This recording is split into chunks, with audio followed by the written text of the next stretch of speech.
Bueno, buenas tardes. Les doy la bienvenida otra vez para quienes ya han estado a la mañana y bienvenidos, bienvenidas, bienvenides a quienes se suman ahora a la tarde.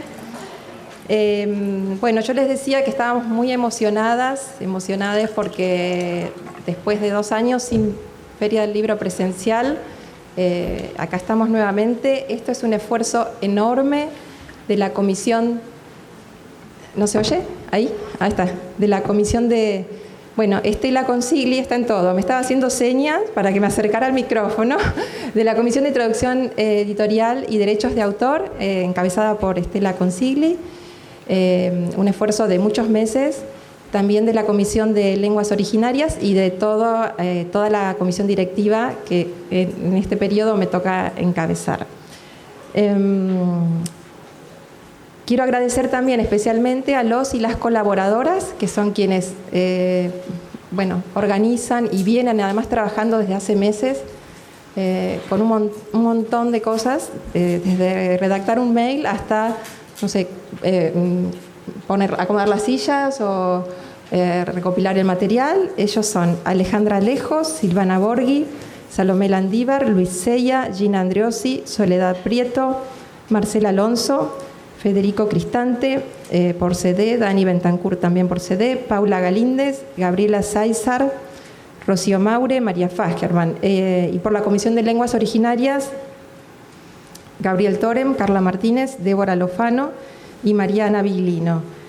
Voy a agradecer también a los auspiciantes, en especial a la Fundación El Libro, la FEL, a Jorge Gutiérrez Brianza, al Ministerio de Cultura de la Nación, representado por Agustina Balduzzi e Inés Kreplak, y a CADRA, representada por Magdalena Iraizos, que estuvo hace poco, hoy a la mañana, en un panel.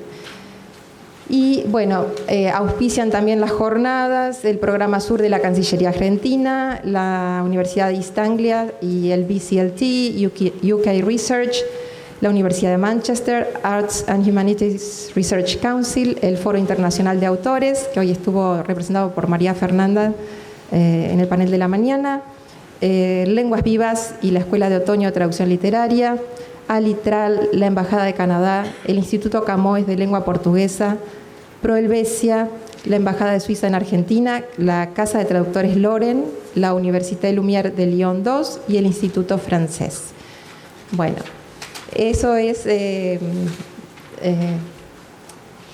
la parte más formal, pero no menos sentida. Arrancamos con este panel que se llama El español neutro del Cono Sur, con Cecilia de la Vega, que viene desde Córdoba, ¿no? Moderada por Dani Bentancur. Yo la voy a presentar a Dani y Dani a su vez va a presentar a Ceci. Dani Bentancur, ustedes probablemente ya la conozcan, queridísima colega especializada en educación musical y literatura, diplomada en traducción literaria por la Universidad Pompeu Fabra y egresada de Lenguas Vivas Fernández, donde dicta varias cátedras y también traducción literaria y residencia en literaria, y en el Lenguitas o el Lenguas Vivas Sofía Spangenberg dictó traducción general durante 9 años y desempeño, ¿no? Sí. En las dos, ¿no? Sí. Tradujo a Edwin Tanticat, a Joe Dunkley para Fiordo Editorial y a Sara Krasikov, Ben Crane, Esther Wolfson y otros autores contemporáneos para Granta en español. Integra desde hace bastante la comisión directiva y participa de la edición del CALI, el Calidoscopio, que es nuestro boletín digital al que invitamos a leer sí, en la página web de la ATI. Bueno, les dejo. Bueno, muchas gracias, Ale. Muchas gracias por contar un poco de la organización, que es, bueno, ya se imaginan, muy trabajosa. Quería también, ya sé que la habrán mencionado cuando yo no estaba, pero es nuestra primera jornada profesional sin Lucila Cordone. Y bueno, ella fue una de las grandes artífices de este espacio y bueno, es raro no cruzársela acá. Espero que en cualquier momento entre y se sienta por ahí. Así que bueno, seguimos igual ahora con este momento tan esperado, porque me lo estuvieron comentando otras veces. Yo te decía, Cecilia, que hay mucha expectativa, ¿viste? No te mentí. Y bueno, primero les presento a Cecilia muy brevemente porque tienen la bio en los materiales. Cecilia es traductora pública de la Universidad de Córdoba, es magíster en traductología. Es profesora de Introducción a la Traductología en la Universidad de Córdoba y de Traducción Literaria, y un montón de cosas más que pueden ver en su bio, y que ella les puede contar a propósito de lo que va a presentar. Y bueno, lo que nos convoca hoy es el famoso tema, el español neutro. Estábamos hablando antes de la necesidad también de sistematizar ciertas cosas que circulan sobre el español neutro, más allá de charlarlas de entre casa, que nos encanta igual. Y a mí me interesó particularmente el hecho de que la investigación de Cecilia no sea sobre léxico, ¿sí? Que es donde siempre nos parece que nos detenemos. Y bueno, para empezar, por supuesto empezar con lo que quieras, pero yo quería que cuentes un poquito la motivación por un lado, de trabajar con un español neutro, y por otro lado, por qué los aspectos morfosintácticos. Bueno, ¿se escucha o ¿se escucha bien? Bueno, antes que nada agradecer a la nutrida audiencia. Muchísimas gracias por acercarse a escuchar esto que vengo a contarles. Que es el producto de mi tesis de maestría. Y cómo me interesé por este tema, por una cuestión práctica. Tuve la suerte de que una editora ahí presente se interesó por uno de mis proyectos de traducción. Y bueno, este proyecto de traducción primero se iba a distribuir en España y luego se iba a distribuir en Argentina. Entonces la traducción tenía que funcionar en ambos contextos, ¿no? Esto me llevó a pensar, charlando con ella también, que es Laura Estefanía, charlando con ella de cómo tenía que ser la variedad de este español, surgió el famoso español neutro. Entonces yo dije, bárbaro, necesito una guía de estilo. No hay. O sea, que era el español neutro, que nadie sabía bien cómo era, ¿no? Entonces de pronto me encontré buscando traducciones paralelas, buscando otros textos que formaran parte del repertorio que yo tenía que traducir, digamos, parecido al texto que yo tenía que traducir, otras traducciones para ver cómo se había plasmado esto del español neutro. Me encontré haciendo listas, me encontré tratando de buscar estructuras recurrentes. Bueno, de pronto me di cuenta que estaba haciendo un análisis de corpus. Entonces dije, bueno, listo, este es mi tema de tesis. Sí, porque de hecho cambié el tema de tesis, porque yo antes iba a estudiar otra cosa y de pronto me encontré haciendo esto y con mucho entusiasmo y mucha curiosidad por saber realmente qué era esto del español neutro, y así empezó mi derrotero con el español neutro, que después terminó siendo del Cono Sur. Pues ya les voy a contar que esto del español neutro no existe un único español neutro. Primero, ¿existe el español neutro? O sea, esa es la primera pregunta, ¿no? Pero después, esta concepción de neutro va variando según cada país o cada comunidad. Entonces, podríamos llegar a pensar que en Argentina producimos un español neutro que nos es propio, ¿sí? Es el español neutro que podemos llegar a producir. Ya les voy a ir contando cómo me fui dando cuenta de esto. Mi presentación empieza un poco triste porque yo empiezo diciendo algo que no nos gusta decir, pero que es la realidad, que la traducción literaria en Argentina, que se produce en Argentina, ocupa un lugar periférico a nivel global, ¿sí? O sea, sabemos que la mayoría de las traducciones se producen en España. Y bueno, cuando uno trata de ver por qué, siendo que en Argentina tenemos tan buenos traductores y traductoras y realmente, y en algún momento nos destacamos en traducción literaria, porque a mediados del siglo XX la referencia en traducción literaria era Argentina, ¿sí? Y eso duró muchos años, hasta los años 70, 1976, el golpe de Estado, que bueno, por supuesto las editoriales y muchos de los intelectuales huyeron de Argentina, y bueno, ahí vino el final de esta época dorada que tuvimos en traducción literaria y que nunca más recuperamos, ¿no? O sea, ahora tratamos y hacemos todo lo posible quienes nos dedicamos a esto, pero sabemos que el mercado de traducción literaria lo maneja España. Bueno, los motivos son variados. Podríamos hablar de crisis políticas, no voy a hablar de eso. Podríamos hablar de falta de políticas institucionales y comerciales, tampoco voy a hablar de eso. Pero sí me detengo en algo que sí puedo llegar a estudiar, que es la variedad dialectal, y que también me ha pasado en lo personal, ¿no? Esta cuestión de decir, he recibido contactos, por ejemplo, gente que me contacta a través de las redes, que se interesa por algún proyecto en el que yo estoy trabajando, algo que publico, porque me dedico al rescate editorial, más que nada, o al rescate literario, y entonces me contactan, y cuando se enteran que soy de Argentina, no, argentinos no. ¿Por qué? No, porque es una variedad marcada, porque en España no circula, y desaparece el contacto, ¿sí? Y no me pasó una vez, me pasó varias veces. Entonces, por eso empecé a pensar en, bueno, cómo nos impacta en Argentina esta cuestión de la variedad dialectal hacia afuera, ¿no? Hacia afuera. Y después, bueno, recorriendo librerías, me encuentro con que muchos de los textos traducidos o de los libros traducidos en literatura infanto-juvenil, muchos provienen de España, al punto de que hay colecciones que directamente tienen claras marcas del español peninsular y circulan igual y se venden igual, y si se dan una vuelta por la feria y miran los libros también las van a encontrar. Esta colección, por ejemplo, que la sacó un diario de tirada nacional muy importante en el 2019, si miramos los libros les muestro un ejemplo. ¿Se ve? Sí. Fíjense, Viejecilla, Bea, Ay Señor, Ay Jesús, bueno, Os están agradecidos, Sois una Munchkin, ¿sí? O sea, el vosotros para la segunda persona del plural, los diminutivos propios de la variedad peninsular y varios, ni hablar del léxico, ¿no? O sea, dejo de lado el léxico y me centro en lo morfosintáctico.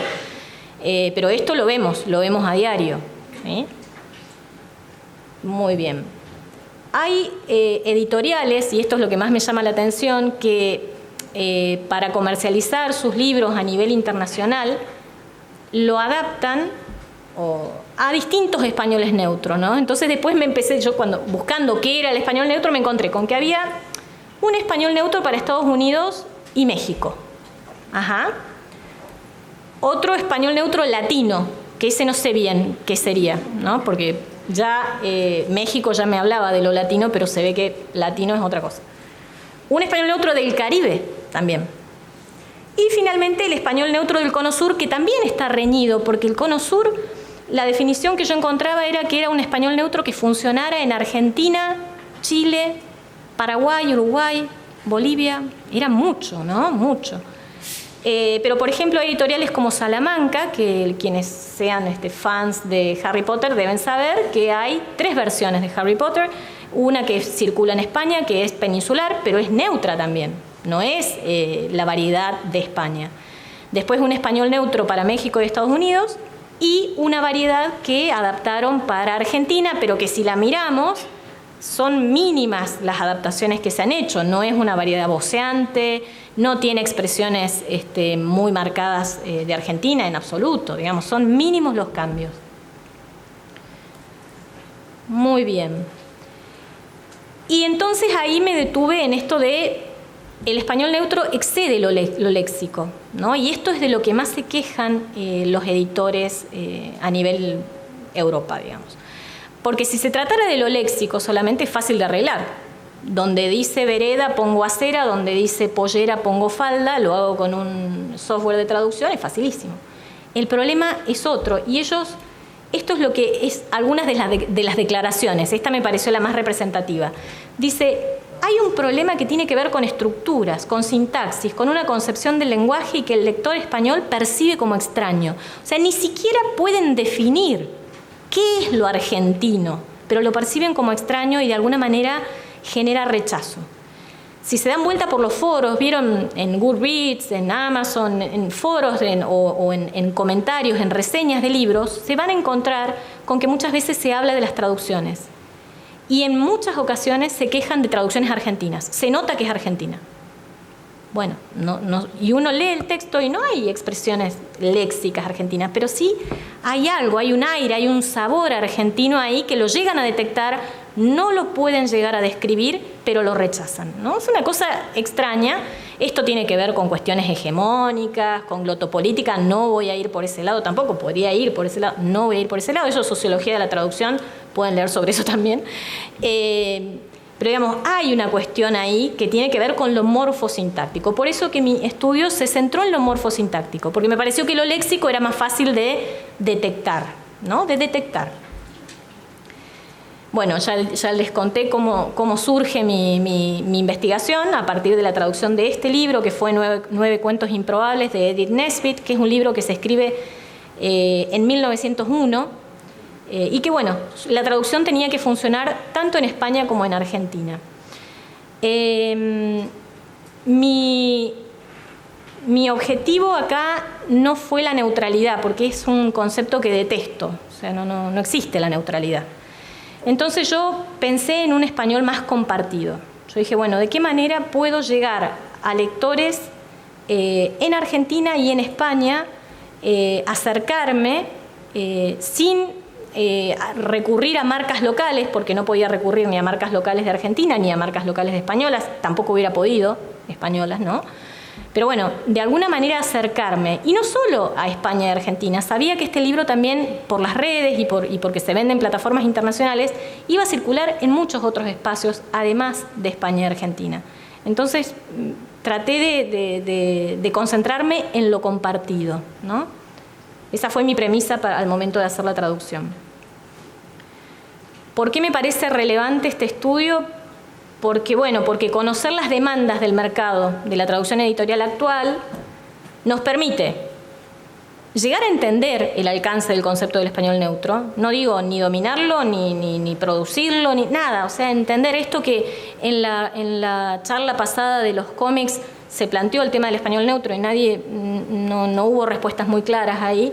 Bueno, sentarnos a hablar de esto, porque por más que no nos guste, está y lo leemos y lo producimos y lo consumimos, está. Por ahí también lo que pasa es que lo identificamos muchas veces con el español neutro de la tele más que de la literatura. Sí, ahí hay otra sí. confusión también. Sí, y en sí. el cómic por ahí se juntan las dos cosas. Exactamente, esa es otra cosa que yo quería evitar en mi traducción también. No quería que mi traducción pareciera un dibujo animado del Cartoon Network.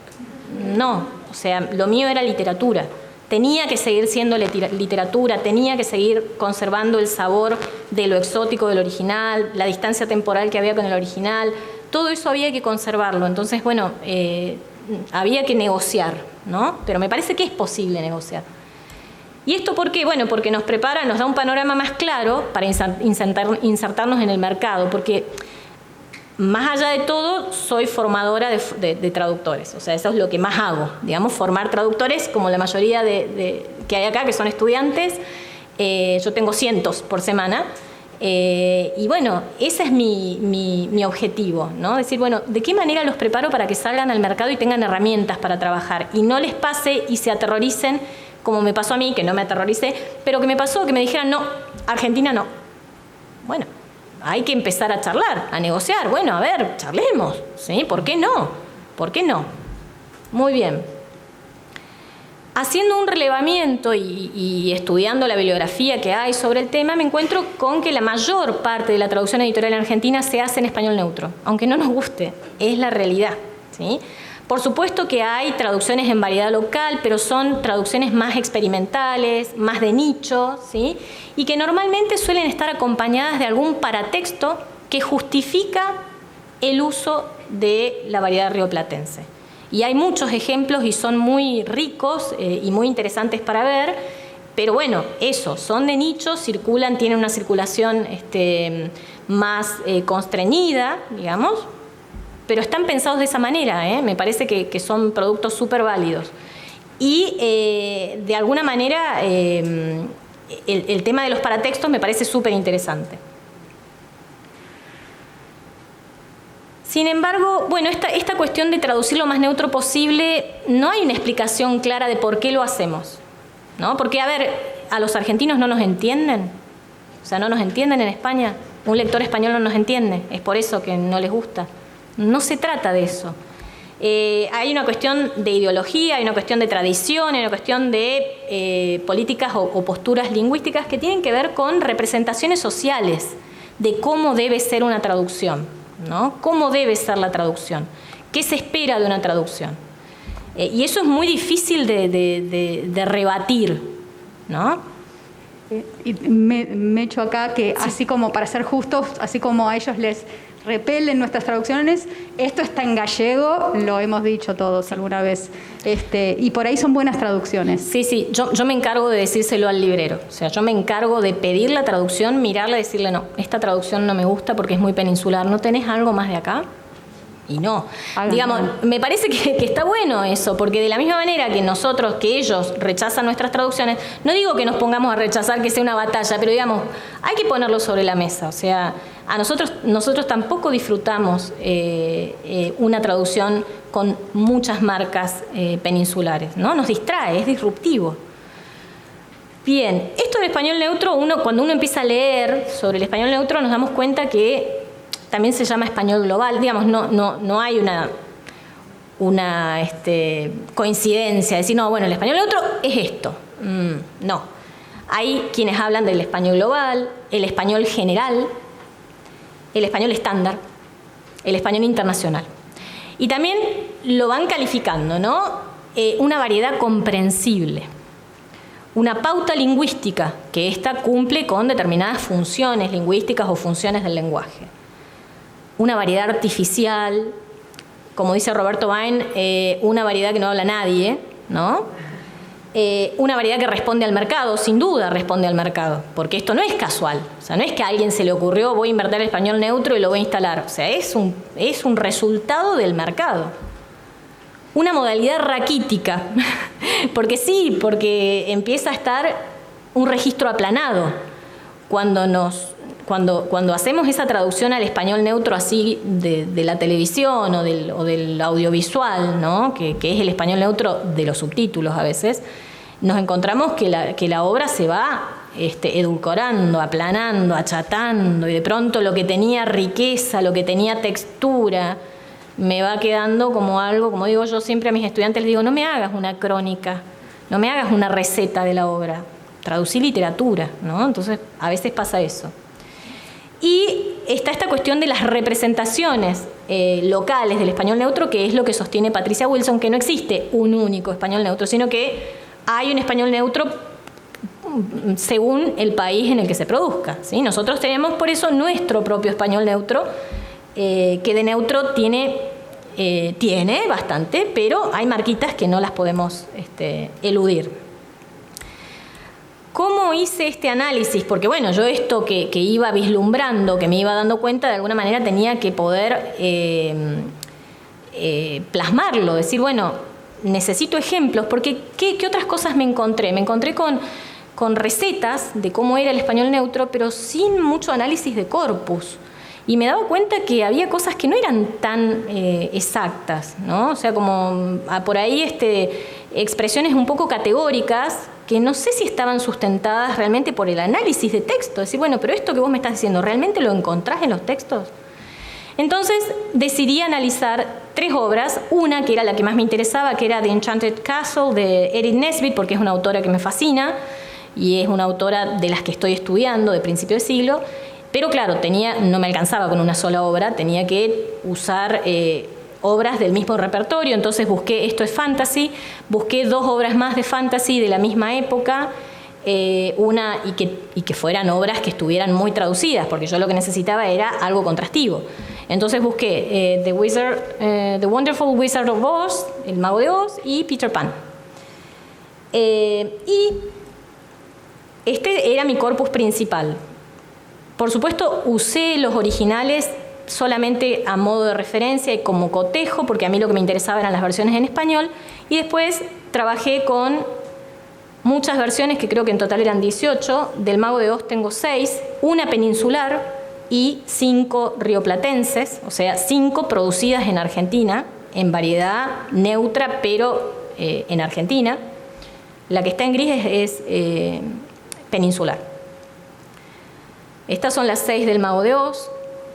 Después con El Castillo Encantado encontré solamente 3, porque aparte también tenían que coincidir las editoriales. Yo no podía trabajar con editoriales todas dispersas, tenía que tratar de que coincidieran las editoriales para ver si había patrones que yo pudiera reconocer, ¿no? Entonces, bueno, trabajé con letra impresa, con Andrés Bello, con Salim Ediciones, una joya, y las versiones de Peter Pan. También letra impresa, Salim Ediciones y Acme. La colección de Robin Hood fue como un insumo central, porque esta colección de alguna manera marcó la literatura infanto-juvenil en Argentina. Hay muchísimos libros traducidos y algunos están traducidos desde la época gloriosa de Argentina. Algunas traducciones son del año 60, por ejemplo. Entonces, bueno, eso me parecía muy interesante. Y aparte porque yo quería ver si esto del español neutro era algo nuevo o era algo que ya se venía dando de antes, ¿no? Y de hecho comprobé eso, que el español neutro no es una novedad. Nada más que ahora empezamos a hablarlo. Ahora nos animamos a decirlo, pero venimos traduciendo en español neutro desde los tiempos de los tiempos.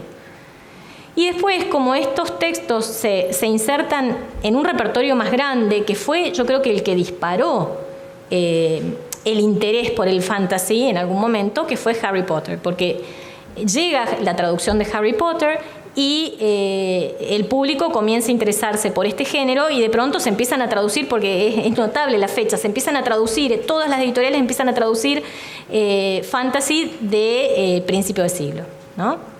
Muy bien. Entonces también trabajé con esto porque me parecía importante cómo estaban traducidos Harry Potter y Narnia, que eran dos elementos muy importantes del repertorio. También para ellos encontré muchas menos versiones, por supuesto, porque tienen derechos de autor. Los otros tienen más versiones porque es dominio público. Esto tiene menos. Ahí están. Acá trabajé con las de Salamandra, solo de Argentina y España, y la versión de Andrés Bello y de Destino, que son las de Narnia. La más vieja es la de Andrés Bello. Que uno hubiera pensado que la traducción de Narnia era algo que había surgido en España, y no, la primera traducción se hizo en Argentina, pero después se borró, no circula más, o sea, después se españolizó. Ese es otro término que ocurre por ahí con nuestras traducciones, que se desargentinizan. Nunca me voy a olvidar a Carlos Fortea diciendo eso acá, que a él le daba vergüenza, Carlos Fortea es español, que a él le daba vergüenza la práctica de desargentinizar traducciones, pero eso ocurre en España, ¿sí? ¿Y quiénes desargentinizan? Argentinos que viven en España, ¿no? Pero eso ocurre, no nos gusta, pero ocurre. ¿Cuáles fueron? Bueno, yo tenía que definir mis categorías de análisis, ¿qué iba a analizar de todo eso? Entonces hice un relevamiento de cuáles eran las categorías morfosintácticas más importantes, digamos, de las que más se hablaba, y analicé lo poquito que había escrito sobre español neutro, que un poquito pertenecía a Petrella, que es la única bibliografía que manejábamos, digamos. Había una tesis de maestría de Sandel, bastante reciente. Algo había mencionado Villalba, pero no tenía un estudio más sistemático de corpus. Y algo había mencionado Gómez Font. Y después hice un relevamiento de rasgos rioplatenses, que ahí sí había mucha más bibliografía sobre cómo es el español rioplatense, porque yo lo que quería ver es si encontraba marcas del rioplatense en este español supuestamente neutro. Entonces me concentré en el tú y el vos, vosotros y ustedes, que ustedes saben que en España se traduce de vosotros y nosotros lo consumimos sin ningún problema.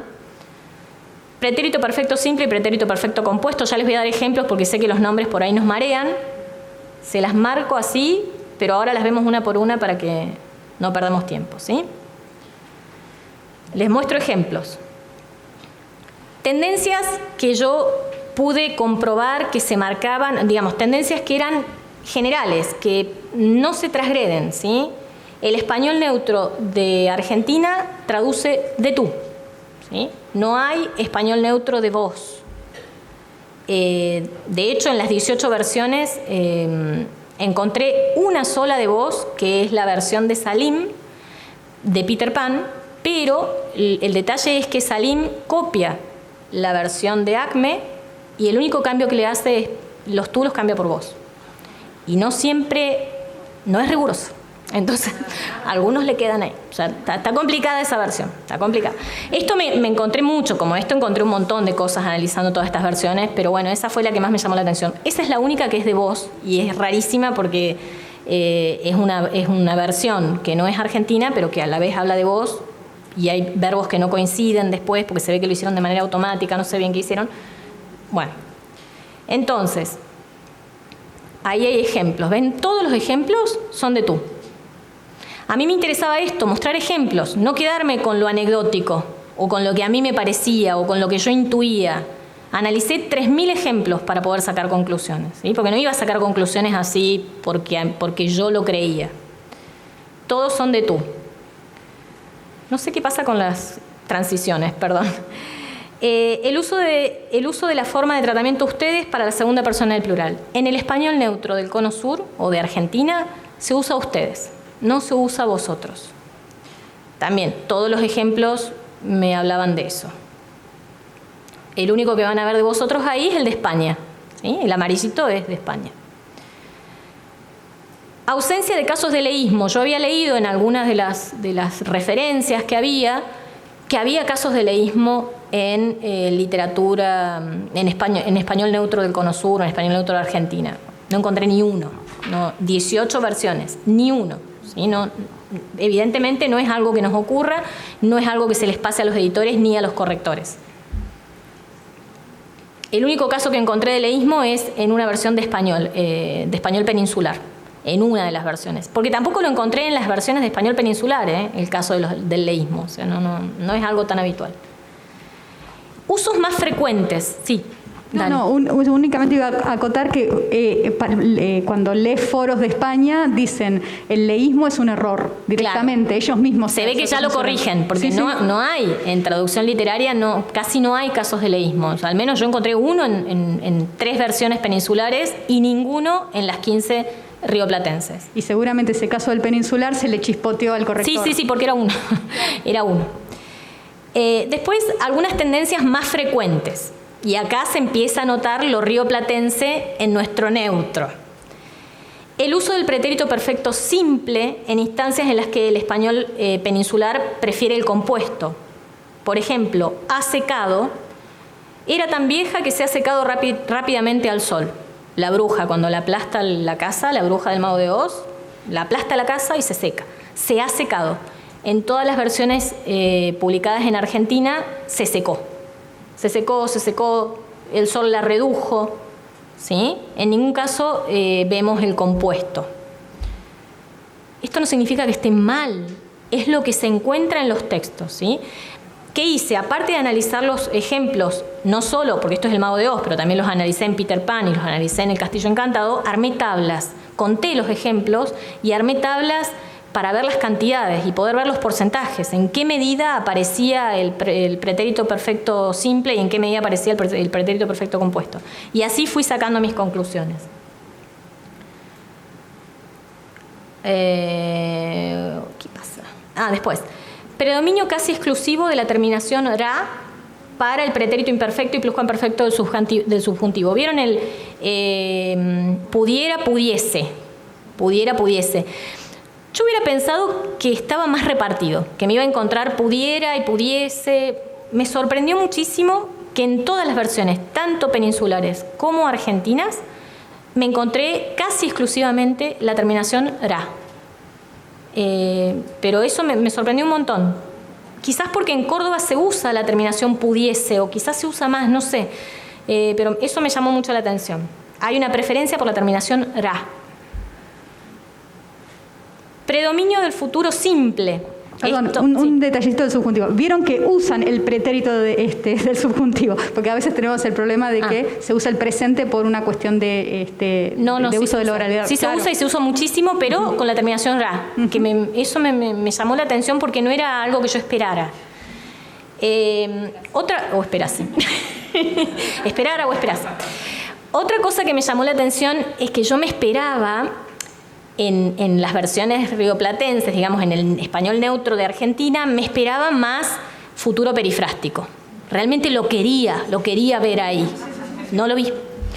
Casi todas las versiones eran iremos, preguntaremos, viajaremos, era todo en futuro simple.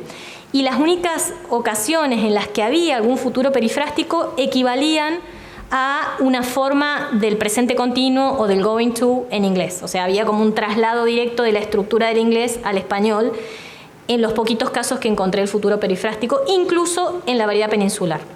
Esto también me sorprendió porque yo hubiera esperado más futuro perifrástico en una versión en Argentina. A lo mejor en otro tipo de literatura. Quizás, probablemente. Eso hay que tenerlo en cuenta también, que esto es literatura infanto-juvenil. Eso hay que tenerlo en cuenta siempre, ¿no? Los resultados de este estudio. Mayor tendencia a reemplazar las perífrasis de gerundio por formas simples. Ahí les muestro un ejemplo. Las formas en el peninsular estaba jugando, en español rioplatense, o digamos en el neutro rioplatense, jugaba. Es como que hay una tendencia en el español neutro rioplatense a acortar. Se usan las formas simples en vez de las compuestas, se evitan las perífrasis, ¿sí? Siempre acortando. Preferencia por voces activas o la pasiva refleja, que es la pasiva con C, en lugar de las voces pasivas participiales. Que bueno, esto es característico y es lo que tratamos de evitar por ahí cuando traducimos del inglés al español, que en el inglés se usa mucho más la voz pasiva participial y cuando la traducimos al español tratamos de usar la pasiva con C o hacerla activa directamente. En las versiones peninsulares era participial, en las publicadas en Argentina eran voces activas, la mayoría, o pasivas con C, muchas pasivas con C. Casi no había pasivas participiales en las versiones en Argentina. Tendencia a la eliminación del diminutivo y al empleo de formas plenas, la complementación con adjetivos y el uso del alomorfo ito, ita. Esto es un tema, el diminutivo, porque vieron que cuando uno lee los diminutivos, ahí es como una red flag, ¿no? O sea, decir, de tal lado, ¿sí? Porque nos damos cuenta, el diminutivo nos dice de dónde es la traducción, muchas veces. Si digo vocecilla, y Argentina no es. Si digo vocecita, capaz que sí. Hay una tendencia a eliminar los diminutivos. Muchas veces directamente se quitan.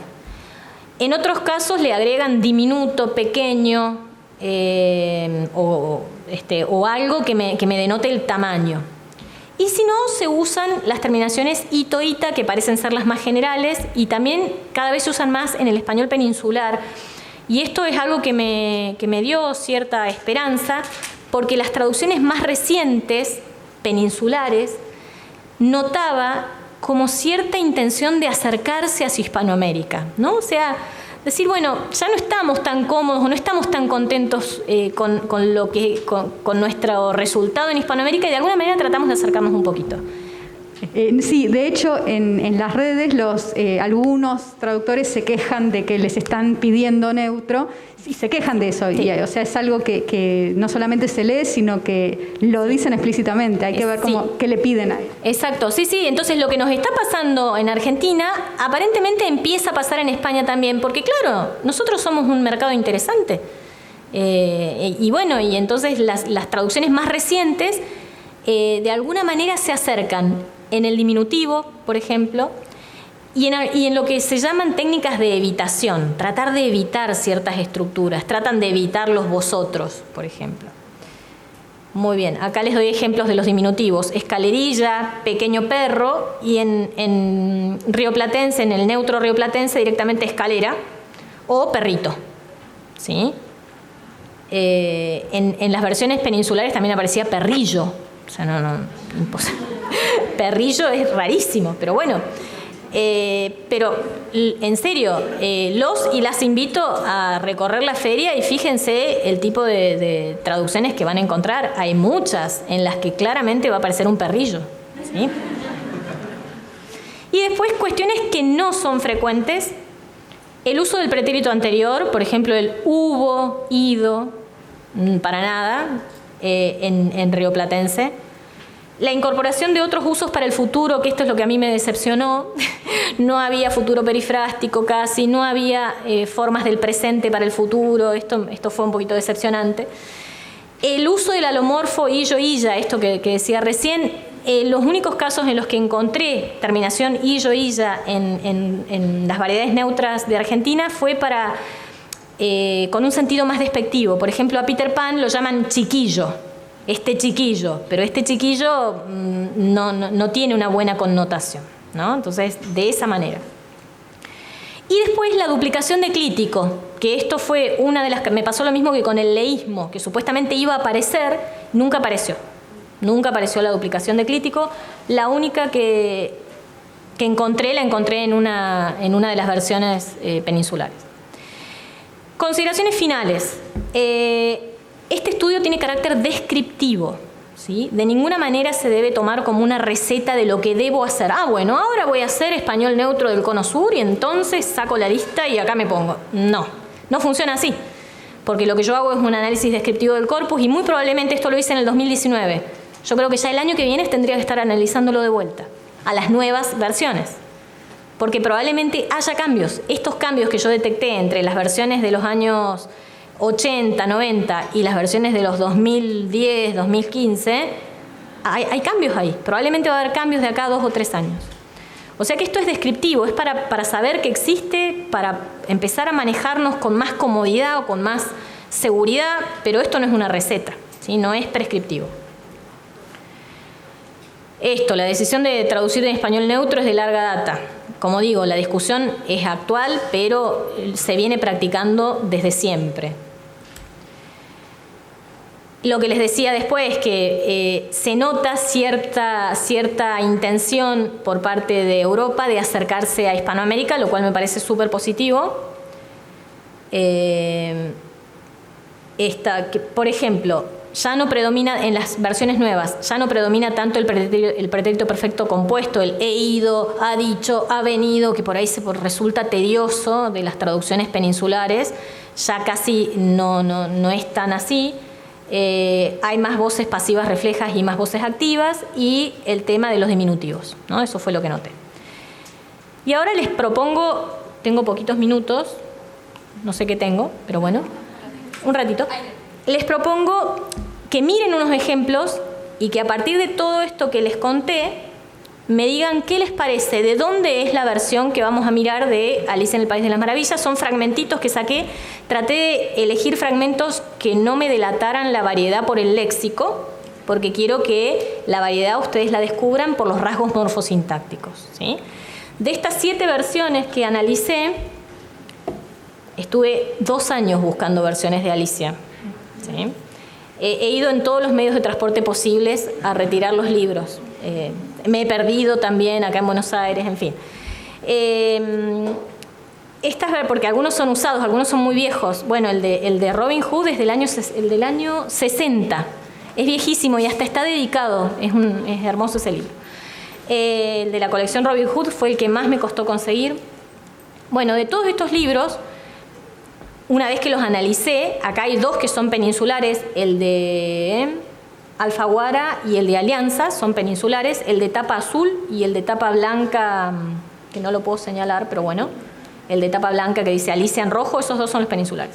Los otros son publicados en Argentina. Sin embargo, de esas versiones, solo 2 descubro que tienen rasgos de español neutro rioplatense. El resto es español neutro, pero evidentemente no fueron hechas en Argentina. La de Andrés Bello no tiene rasgos de argentino, y aparte me encuentro con palabras como guagua, por lo tanto sospecho que el traductor era chileno o chilena, ¿no? Después la versión, la versión de ACME, la de 1960, la hace un traductor en Argentina, pero que era español y que pertenecía a editoriales españolas, por lo tanto las marcas que tiene la traducción son peninsulares, ¿no? Y la versión de Salim es una versión tomada de esas versiones que circulan en la red. Vieron que por ahí en la red circulan libros que no sabemos bien de dónde salieron, que no tienen página de créditos, que no sabemos bien. Bueno, es una traducción de esas. Y tampoco tiene marcas rioplatenses. Yo sospecho que es una traducción más de México, por algunas palabritas que vi y algunas cosas. Por lo tanto, las que me sirvieron fueron la de Coligüe, que claramente es argentina y la hace Graciela Montes, una traducción preciosa, y la de Lozada, que también es argentina. Muy bien. Vamos a los ejemplos. Y quiero que ustedes me digan, léanlo, tómense 2 minutines, es muy fácil, y díganme cuál es español neutro del cono sur o argentino y cuál es español neutro peninsular. Los dos son neutros. Yo leo. El texto A. Toma un poquitín más de té, le dijo muy seria Alicia, la liebre de marzo. Aún no lo he probado, replicó Alicia en tono algo ofendido, así que no puedo tomar más. Querrás decir que no puedes tomar menos, dijo el sombrerero. Es bien fácil tomar más que nada. Nadie le ha pedido su opinión, dijo Alicia. Esa es el A. Vamos al B. Sírvete más té, dijo la liebre de marzo con mucha formalidad. Todavía no tomé nada de té, dijo Alicia con aire ofendido, de modo que no pudo tomar más. Querrás decir que no puedes tomar menos, dijo el sombrerero. Tomar más que nada es lo más fácil del mundo. Lo difícil es tomar menos que nada. Nadie le preguntó su opinión, dijo Alicia. ¿Rioplatense o peninsular? A ver. La primera, les parece que es peninsular. Y la segunda, rioplatense. Ajá, perfecto. Ya después lo vamos a dilucidar. Siguiente, el C y el D. El C. El jurado, en cuanto se recuperó un poco del vuelco y logró dar con sus pizarras y tizas, volvió a concentrarse en la tarea de escribir diligentemente la reseña del accidente que acababan de sufrir. El D. Tan pronto como el jurado se hubo recobrado de la emoción que le había causado el haber sido volcado de manera tan intempestiva y después de que hubieron buscado y encontrado sus respectivas tizas y pizarras, se pusieron a garabatear con gran diligencia describiendo los pormenores del accidente que les acababa de suceder. ¿Cuál les parece que será rioplatense y cuál será peninsular? El C rioplatense y el D peninsular. Bueno. Último. Este es facilísimo porque acá nada, se escapó algo que es obvio, pero porque se los quiero mostrar. Alicia observó cómo el conejo blanco rebuscaba el nombre en la lista. Sentía mucha curiosidad por saber quién sería el siguiente testigo, pues hasta ahora no han obtenido muchas pruebas, se dijo. Imaginad su sorpresa cuando el conejo blanco leyó, con la vocecilla más chillona del mundo, el nombre, Alicia. Acá es cuando le querían cortar la cabeza por él. El F. Mientras el conejo recorría la lista, Alicia lo observaba con mucha curiosidad, preguntándose qué aspecto tendría el próximo en pasar, porque aún no tienen evidencias, se dijo. ¿Cuál no sería su sorpresa al oír la vocecita chillona del conejo blanco anunciando el nombre de Alicia? ¿Cuál es el peninsular? El A. El E, perdón, porque ahí, ¿qué encontraron ahí? A ver. Vocecilla e imaginad. Segunda persona del plural con el uso del vosotros y vocecilla. ¿Cómo? Sí, pero el pues lo podemos encontrar en rioplatense también, digamos. No sería una marca tan clara. No me animaría. No, en eso es como que hasta que no me dan 100 ejemplos, no. O sea, imagínense, analicé 3.000, o sea, necesito más ejemplos. Lo que me llamó la atención de acá es la manera de eludir el vosotros o el ustedes en la versión rioplatense, que esto es lo que Gabriela Villalba llama técnicas o estrategias de evitación. Para evitar el tú y el vos y que quede ahí plasmado en mi traducción y de pronto tengo bandos que defienden el vos o bandos que defienden el tú y yo en realidad lo que quiero es venderle la traducción a todos y todas y todes, ¿no? Entonces lo evito. Y fíjense que ahí dice, ¿cuál no sería su sorpresa al oír la vocecita chillona del conejo blanco? Y se olvidó de la segunda persona del plural, no dijo ustedes. Porque el ustedes al lector de España le resulta tan extraño y molesto como el vosotros a nosotros. Entonces tratan de evitar. Esto es algo muy común, se trata de evitar el tú y el vos, se evita, se usa sujeto tácito, se buscan verbos en los que no haya una distinción, ¿sí? Como para que si lo tengo que usar, que sea lo menos posible. Lo mismo con el ustedes y el vosotros, ¿sí? Esas son las estrategias de evitación. Muy bien, acá las respuestas, por supuesto, estuvieron perfectas, ¿sí? En este primer ejemplo me concentré más en el pretérito perfecto simple y el compuesto, ¿sí? No lo he probado, nadie le ha pedido su opinión. E inmediatamente en el rioplatense nos vamos derecho al simple, ¿sí? Que no está ni bien ni mal, o sea, es la manera en que tenemos de hablar y esa es una de las marquitas que por ahí quedan en los textos y que se perciben como extrañas. Bueno, el C y el D ni hablar, o sea, la cantidad de tiempos compuestos que hay usados en el D que de ninguna manera funcionarían en rioplatense. No porque no los entendamos, no porque no los sepamos, porque no los usamos, ¿no? Y que ya les conté. Y eso fue todo. Muchas gracias.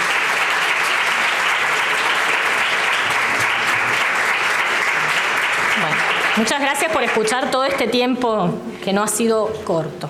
No sé si tienen preguntas. Eso, muchísimas gracias, Cecilia, la verdad que súper claro, súper interesante. Gracias a ustedes por quedarse todo este tiempo. Y bueno, tengo mis cositas para consultarte, pero me parece que amerita abrir un poco por si alguien quiere hacer alguna consulta, alguna duda. Dale. Te felicito. Bueno, muchas Muy gracias. Interesante, divino. Gracias. Agradezco a Interzona que no tuviera guía de estilo porque esa carencia resultó tan productiva. Terminó en una tesis de maestría. Recomendaría a todas las editoriales que no la tengan. Exacto. Y que inviten a esta reflexión. Y dos cositas me quedé pensando. Una es, ahora en el último ejemplo de la evitación de la segunda persona, tiene un efecto de lectura muy fuerte porque Carol interpela al lector, el narrador, y genera una distancia. Sí. Hay narradores de distintos grados, Sí. que es el componente irónico. Sí, sí. ¿Qué costo alto Altísimo. tiene esa Nesbitt tiene lo evitación? mismo. Nesbitt O no lo llamaría costo, tiene un impacto muy fuerte, un efecto de lectura muy fuerte que escapa, creo yo, Sí. a la intención del traductor. Sin duda. Y después otra cosa que me llama la atención, me interesa muchísimo el recorrido que haces, porque no suele en las reflexiones sobre traducción estar incluido el tema de la historia editorial de la traducción. Y me parece muy valioso lo que haces. Ahora, no mencionaste a ningún traductor. No, es que tenía 50 minutos. Si quieren ese recorrido, bueno, por ejemplo, Julio Bacareza es el traductor emblema de la colección Robin Hood. Me costó muchísimo llegar hasta él, en realidad no llegué a él porque él está en el cielo, llegué hasta su hija. ¿Por qué? Porque Bacareza es el autor de la traducción de El Mago de Oz y esa traducción ha sido replicada por infinidad de editoriales. Lo que pasa es que esta es la parte más delicada. Ha sido replicada por infinidad de editoriales sin mencionarlo, que ha sido un traductor enorme, o sea, realmente una figura. Y nadie lo menciona. Yo me comuniqué de casualidad, no sé cómo, a través de mi tía que vive en Rosario, la hija vive en Rosario, me consiguió el teléfono, no sé, una cosa rarísima, terminé hablando por teléfono con la hija de Bacareza y le dije, Leo, ¿vos sos consciente de que la traducción de tu papá la están explotando un montón de editoriales, que los derechos te corresponden a vos, son tuyos? No, bueno, no tenía idea, tampoco se mostró demasiado interesada, digamos, como que era un tema que ella lo había soltado. Pero sí, bueno, en la tesis, justo esta mañana, porque me pareció que podía haber este tipo de interés, la subí en academia.edu como para que esté disponible para el que la quiera ver, porque ahí están todos los ejemplos y ahí hay todo un recorrido histórico de la traducción literaria en Argentina, que me parece que está bueno, porque no venimos de un repollo. Entonces está bueno eso, poder analizarlo. Justamente por eso de la reutilización de las traducciones, sí, eso es terrible, interesante. ¿no? Y eso se encuentra. La de ACME que marcaste como de 1986 debe venir de los 60. Viene de los 70s. Viene de los 70s. Lo que pasa que es muy posible que esa traducción no pude conseguir, del 77 viene. No pude conseguir esa versión. Es muy posible que esa versión haya sido destruida durante el proceso. Porque si ustedes saben que el Mago de Oz había como distintos pueblos y la bruja de un lado y la bruja de otro, una buena, una mala, había como una cuestión ahí política, que es muy posible que ese libro haya ido a parar a las quemas de libros o se hayan escondido, porque no encontré, y los busqué años, no encontré la versión del 77, que es la primera. No la encontré. La seguiremos buscando. La seguiremos buscando. Bueno, te felicito. Bueno, muy muchas interesante. gracias. ¿Alguien más? Ay, sí, ahí hay una. No me haces la gauchada y le pasas ahí al micrófono. Déjense el micrófono. ¿Qué tal? Yo quería saber, viste que vos mencionás lo del futuro perifrástico. ¿Analizaste casos o encontraste casos en los que no tuviera el valor temporal? Por ejemplo, si yo digo, si seguís haciendo eso, te vas a caer, como una especie de advertencia. En ese caso sí se usaba el perifrástico. Eso quería pero saber. cuando replicaba del inglés. you're going to. Ah, claro, sí. Solo ¿Y en cuando el peninsular replicaba- no? ¿O también En el usaban? peninsular también.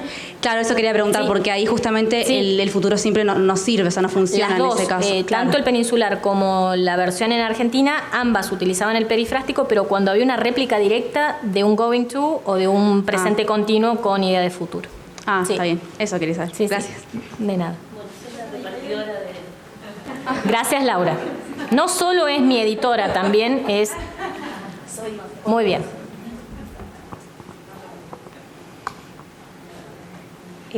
No, simplemente me gustaría aportar un comentario que puede ser de interés. Cuando haces la enumeración de los distintos españoles neutros, digamos, que lo mencionás como global, universal, Sí. estándar, etcétera. Por un lado, que por lo menos lo que he analizado yo desde mi humilde lugar es, creo que tiene que ver con la aplicación directamente. Por Sí. ejemplo, la tecnología suele decirle global. Exacto. Las empresas, por ejemplo, en una traducción de un manual se utiliza estándar o Sí. universal. Sí, sí. Y en el caso de español neutro, que hacías la diferenciación Estados Unidos, México, y por otro lado México y latino, yo soy traductora de doblaje, y por lo menos en cuanto a la traducción audiovisual, Estados Unidos, México es simplemente porque es el español que se dice español estadounidense, que parece absurdo, pero No, y es existe. un mercado enorme. Es un mercado enorme, enorme. que está conformado por Cuba, Colombia, Venezuela, Sí. pero Y más que Estados nada Unidos. de México No, y Estados Unidos. y Estados Unidos, pero digo hispanoparlantes en Estados Unidos. Y en el caso del español latino, que es el término que usamos en el doblaje, lo usamos así en realidad como vos hablabas de el aspecto morfosintáctico,